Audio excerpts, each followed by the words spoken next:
updates with Reeves, Miller, Zhang, and Diza. This immigration update is brought to you by Reeves, Miller, Zhang, and Diza, a professional law corporation.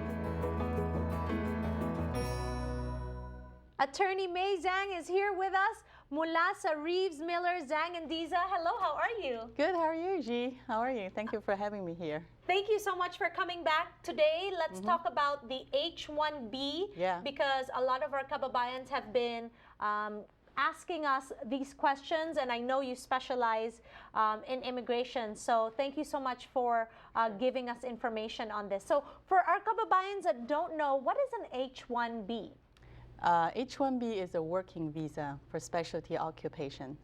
The very common examples include accountants, engineers, computer analysts, business analysts, and many other occupations. Okay, so we have a question, and they're asking if they are a native of another country and they graduated with a bachelor's degree, is that an option for them to work here in the United States as a professional? Yes, if they found an employer who's willing to sponsor them for H-1B visa.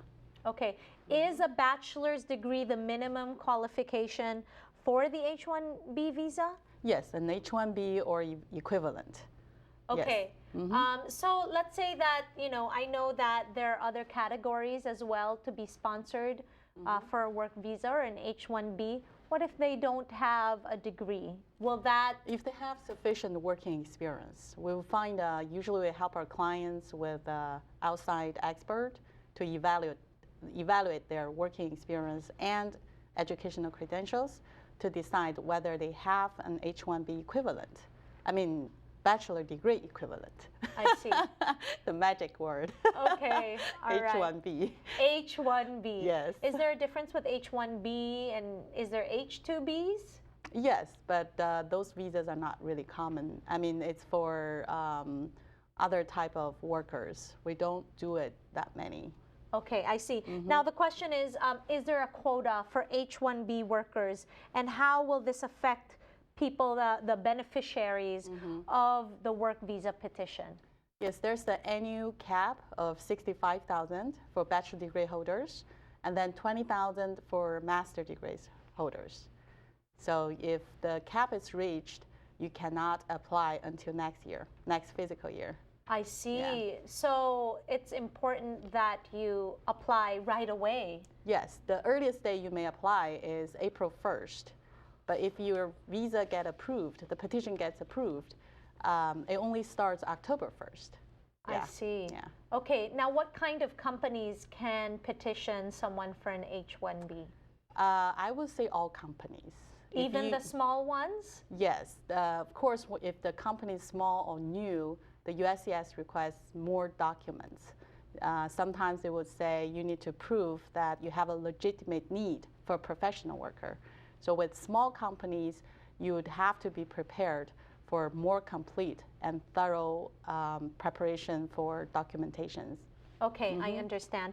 All right, so the question is, how does one actually apply for this H-1B? Well, yeah, it depends where the beneficiary is. If the beneficiary is here within the United States on a different type of non-immigrant visa, you know, the beneficiary can file change of status within the United States. But if the beneficiary is physically overseas, we would file the petition here first with the USCIS, and then the case would be transferred to overseas consulate. The beneficiary would go for a visa interview and then apply for the admission into the United States. Okay, Attorney Zhang, let's say that there is a kababayan here in America and they found a company that's willing to sponsor them for an H-1B, but they've been out of status. Wow. Is this possible?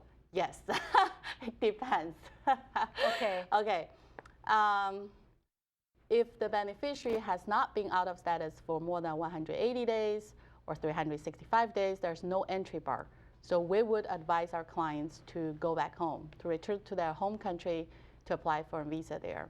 If there is an entry bar, for example, the person has been here illegally for more than 180 days, where the 3-year entry bar kicks in, we may apply for a waiver at the same time with H-1B visa. And we have successfully helping clients doing that with a 212D3 waiver.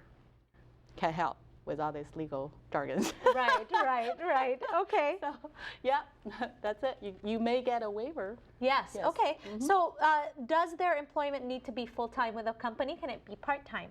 Yeah, of course. It can be part-time as long as the job, the position, and the beneficiary meet other requirements. The job can be part-time or full-time.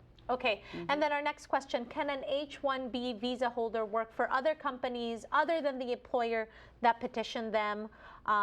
Is that possible, or they just have to stick to that person? Yes, the H-1B worker can only work for the petitioning company, but if he wants to work concurrently with a different company, if that company files a petition for the H-1B beneficiary as well and gets approved, of course, the H-1B workers can work for both companies.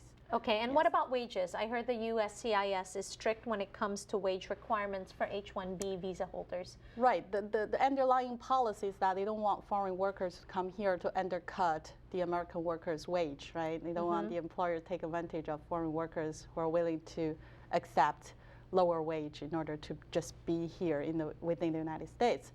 So the requirement is that you have to pay the alien worker the actual wage, which is the wage you are actually paying to American workers of similar qualification in the same employment, or the prevailing wage specified by Department of Labor, which could be pretty high compared to the real market wage. But the employer has no option. They have to comply with that requirement. Okay, and what about the validity period of the H-1B? How long? For each approval, it's usually 3 years.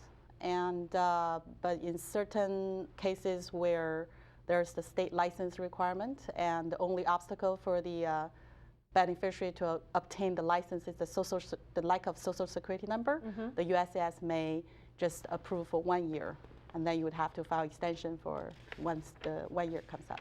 If they have a wife and children. Good for them. Yes.